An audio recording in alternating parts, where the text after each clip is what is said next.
তার সঙ্গে বারে বারে নাম জড়িয়েছে পরমব্রত চট্টোপাধ্যায় থেকে সৃজিত মুখোপাধ্যায় সহ একাধিক অভিনেতা ও পরিচালকের।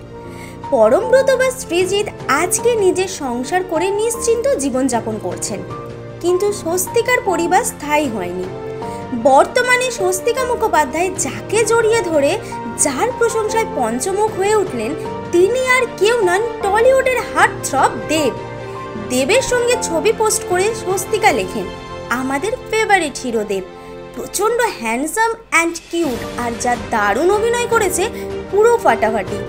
তারপরেই লেখেন ছবির প্রমোশনের লাইন, খুব তাড়াতাড়ি টেক আসতে চলেছে থিয়েটারে। দেবের সঙ্গে স্বস্তিকার সম্পর্ক নিয়ে জলঘোলা হতেই পারত, কারণ দেবের আগেও সম্পর্ক ছিল শুভশ্রী গঙ্গোপাধ্যায়ের সঙ্গে।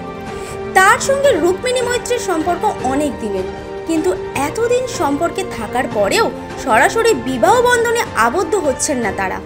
এটার কি অন্য কোনো কারণ থাকতে পারে? স্বস্তিকার এই ধরনের পোস্ট জল্পনা অনেকটা বাড়িয়ে দিল। যদিও আবার অপরদিকে শোনা যাচ্ছে লুকিয়ে লুকিয়ে নাকি 3 বছর আগেই বিয়ে করেছেন রুক্মিণী এবং দেব। তাদের একটি সন্তানও রয়েছে।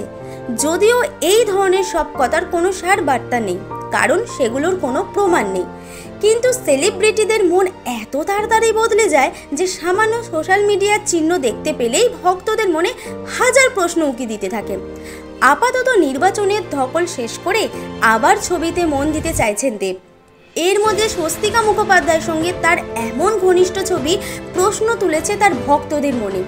এমনই সেলিব্রিটির হারির খবর 7 তাড়াতাড়ি আপনাদের কাছে পৌঁছে দিতে সদা প্রস্তুত টাইমলাইন ক্রিয়েশন। স্বস্তিকা মুখোপাধ্যায়ের সঙ্গে দেবের সম্পর্ক আপনারা কি মেনে নেবেন? মন্তব্য করে জানান আমাদের মন্তব্যের বাক্সে।